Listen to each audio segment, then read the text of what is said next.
Before we start, guys, please make sure you stay until the end. If you make one common mistake, you may end up spending, guys, thousands of dollars in repairs. Stay with us, we'll explain what it is.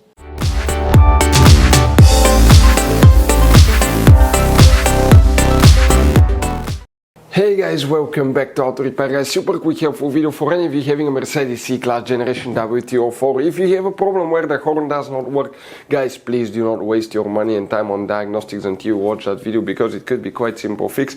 We'll talk about that, what can cause it, how to fix it, and by the way, if you need to buy replacement parts too, we'll share the information in the description of the video below. Check it out and you can see where we get most of our tools and supplies from as well. So let's start on it now. Before we start, let us tell you a little bit about us, guys. Every single car we get here at the garage, we try to make at least 200 to 300 free repair videos. We make mechanical repair videos, engines, transmissions, bodywork, electrical, engine, transmission codes, fuses. Why we guys do all that? Because our mission here at the garage is, guys, to save you as much money as we can. All we need in return, please subscribe to the channel, like the video. That way we can keep making these free videos. And guys, check out our YouTube channels. We have more than 17,000 free repair videos that can save you thousands of dollars in future repairs. So let's start on it now. If the horn does not work, what can cause that? Multiple things, guys. The first thing we want to check is some fuses and relays, because it could be a really simple fix.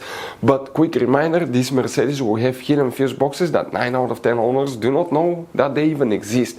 That's why we made one special video on our YouTube channel that's called Mercedes W204 fuse box location and diagram. Check it out, it's a very helpful video.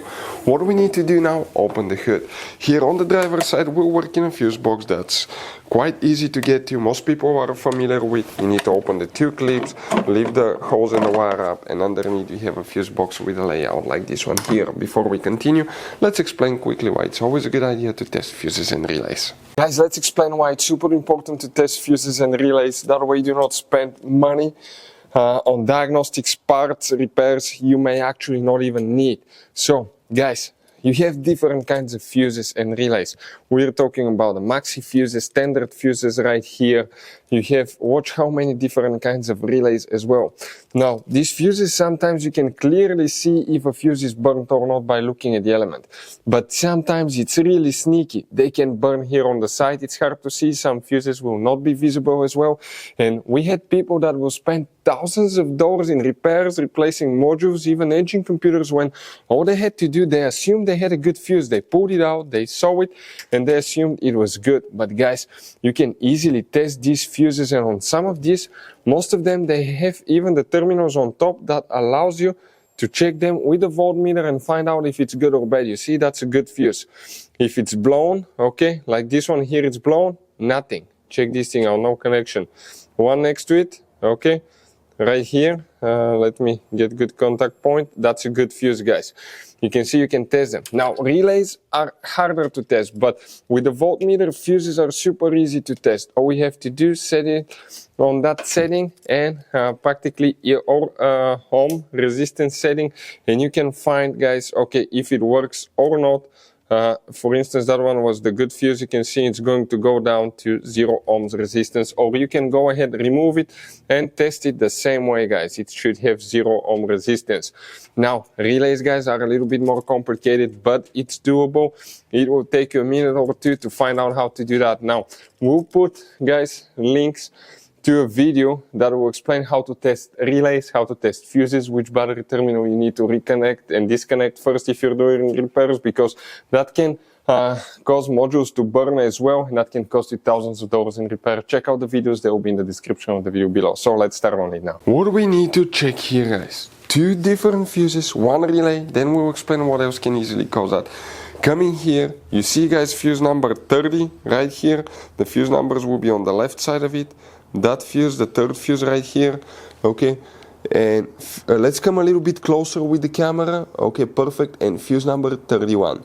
These 2 fuses will need to be checked. Now, we need to check 1 relay as well. Which one? Relay O, the one next to the fuse. So these 3 things will need to be checked here.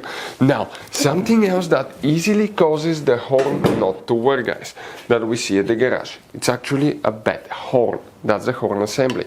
If you want to see how to test the horn, how to replace a horn, we'll have the video on the channel. Also check, guys, okay, check the 2 connectors as well, the wires. They could be corroded or loose, that can cause it. Now let me show you on the inside something else. We're going to get one device that's known as a quark spring. So you have you guys have a switch right here, okay? When you press, that activates the horn. Now that switch, we've never seen it go bad, but you see how the steering wheel turns, right? And in order to transfer the signal to the steering column, you have that quark spring. So internally broken quark spring wire can easily cause the horn not to work. We've had that happen twice, guys, in our career here. But most of the times, check the fuse, because that could be quite often the solution to your problem. In this Mercedes W204, you're going to have all kinds of different fuses and relays that sometimes are hard to find. And if you're in the middle of nowhere, you may have a hard time finding one, guys. Replacement one, you may be stuck. It happened to us. So what we usually do, we buy some spare ones and we put in the glove box for a peace of mind. We'll share a link where you can get them at a really good price, quick shipping. That way you do not waste money and time. That link will be in the description of the video below. Check it out for your convenience. Hopefully, guys, the video will be helpful. Thank you for watching and see you next time.